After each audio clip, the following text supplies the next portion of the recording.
A special shout out to the big patrons of the month, including the Nerd Therapist and Dan the MiniGolf Wizard. Thanks, heroes. Hey, Pokemon Masters, Berguvit's over here. What if Shaymin was good? Like, really great in the story. What if I decided to start a brand new series, kind of like a combination of the My Pokemon Gym series, where I get to do a little bit of fan fiction and create some stuff, and also combine that with Belated Media trying to improve the Star Wars series. I'm going to link to that video in the description. You should check it out. Great bit of inspiration for this series. What if I were to take a mythical or legendary Pokemon that kind of got put to the bottom of the pile in the last few generations, that at the time of release didn't really get much of an event about it, and were to write one? Some story, some lore, a dungeon to get through. What if I were to take Shaymin and just make it better? Not in design or its movesets or its stats, just in the way that you obtain it. This is my new What If series. And you're going to have to let me know how you do it, of course, in the comments.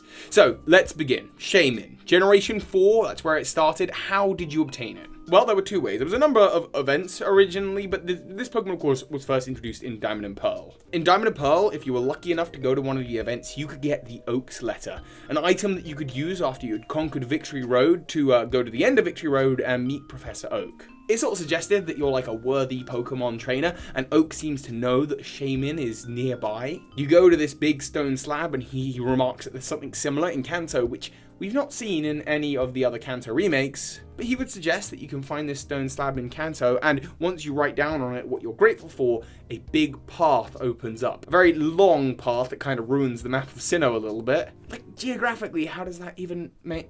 It doesn't matter. And at the end of this winding path that has now magically appeared, you find the Pokemon, Shaymin, waiting for you to capture it. In Pokemon Platinum, the event was even less interesting than that. I actually went to the event to do with the Shaymin and the Sky Warrior movie, or Giratina and the Sky Warrior. Shaymin is the Sky Warrior. Yeah, because in Pokemon Platinum, Shaymin got a new form, and you could just get gifted this Shaymin onto your device, which is what I got through Wonder Trade, as so many mythical Pokemon are nowadays, and then I got the Grassadia flower in Falroma Town, and I turned it into its new form, and that was it. Yeah, that's great, sure, and Shaymin is an adorable Pokemon. It's one of my favorites. Definitely prefer the Hedgehog form to the Sky form. But like many legendary and mythical Pokemon, I just feel like it needs more story about it. So what would I do? How would I change it? To me, it was always so weird that the Oak's Letter would want you to go to the end of Victory Road to find Shaymin, especially because Shaymin and that whole path and the way that it's designed is so similar to Falroma Town, a town that in the games didn't get a lot of love either. I think there's even NPCs who kind of mention or allude to Shaymin. It was clear to me anyway that Shaymin's lore should have been tied to Falroma Town, surely. Team Galactic are even there at some point trying to steal honey so that they can get rare Pokemon from honey trees. So surely Oak's Letter should be related to here, Falroma Town. And what I'm thinking is throughout the main course of your story, as you're playing through Diamond, Pearl, Platinum, or their inevitable remakes, after beating Team Galactic in this town, you shortly after receive Oak's Letter from Professor Rowan. Maybe you just revisit the lab anytime after that, and Rowan's like, oh, I got this letter from my colleague, Professor Oak. He's actually heading over to Sinnoh. He'll be here at the end of the game. I mean, later on in your adventure. And he really wants to meet with you and speak with you.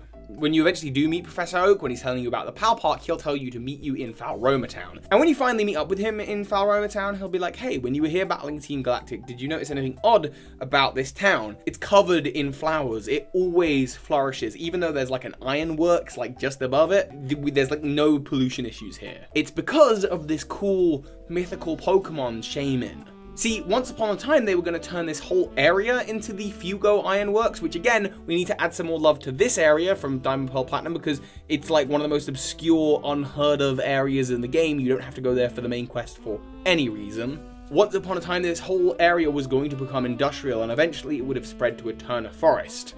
But a legendary Pokemon, a Sky Warrior, came down.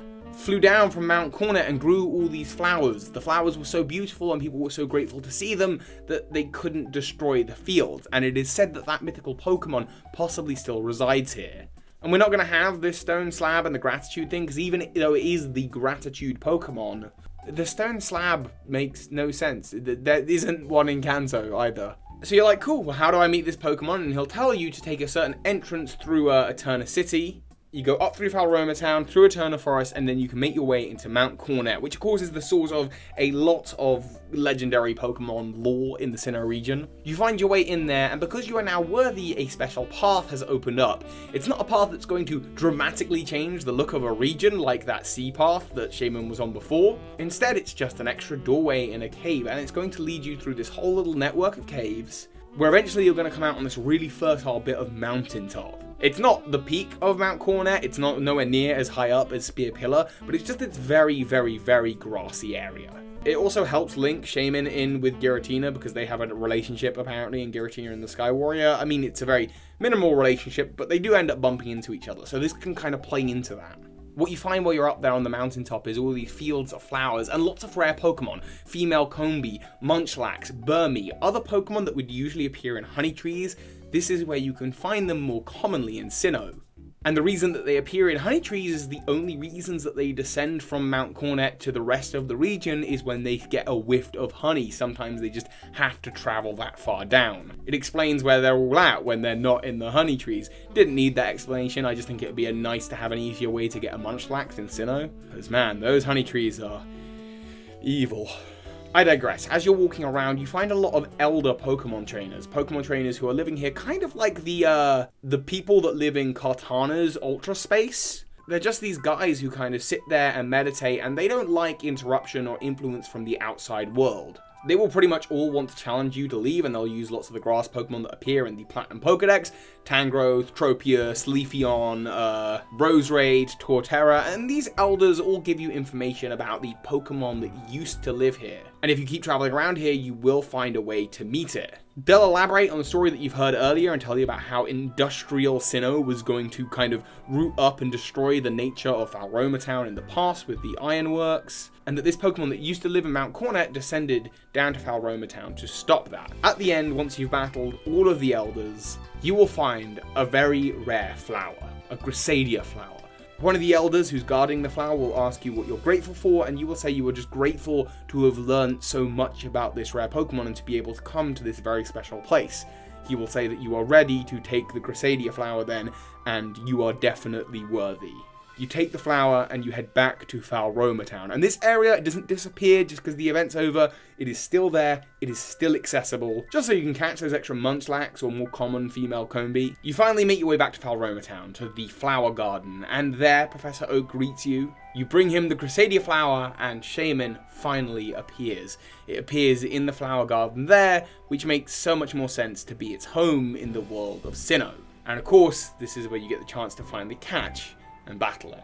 And that, I think, is a much better telling of Shaymin's story, of integrating it into the lore, into the world of Pokemon, than we have ever seen in the games. In fact, it doesn't even need to end there, because I just had to take a little break and transfer some footage from the first half of this video to my computer, and while I was doing that, I was doing a little bit more research about Shaymin. In the movie, its form kind of changes a little bit. When it's absorbed toxins and pollutants, its flowers look kind of like they're dying, and trying to tie in the Fugo Ironworks, I think that could be a really interesting story there as well. Maybe Shaymin appears at the end, but you can't use the Grasadia flower on it because it's taken in too many toxins and something's going on at the Fugo Ironworks, so you have to catch Shaymin and then take it to the Ironworks and battle some kind of villain who's there at the end. Maybe someone using a Magmortar because Magmar are found around there, or maybe it's someone using a Stuntank or a Toxicroak, something poisonous. Maybe it's an ex-Team Galactic Grunt or Admin.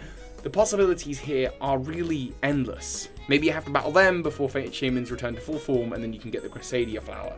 Either way, these stories are more interesting. I think some of the things that the fan bases can come up with around them, they fascinate me. I always loved reading your comments about your Pokemon gyms. Some of you had some incredibly creative ideas. So while I don't get the chance to reply to them all, or even like them all, or anything like that, I do tend to check in and just kind of skim read and have a look and see what you're putting down there. And I love those ones that go deep in detail. So let me know what you think about this series, and of course, what you would do for Shaymin. There are plenty more Pokemon I want to talk about. Heatran and Manaphy and the Weather Trio. Not the Weather Trio, sorry. They're fine. Certain legendary Pokemon are fine. The Forces of Nature Trio, that's what I want to talk about. There are lots of legendary and mythical Pokemon that could get a lot more love. Let's work out how to fix them. And with that being said, so I, Pokemon Masters. This is Ash Ketchum. You just watched a video by Birdkeeper Toby. That makes you a Pokemon Master.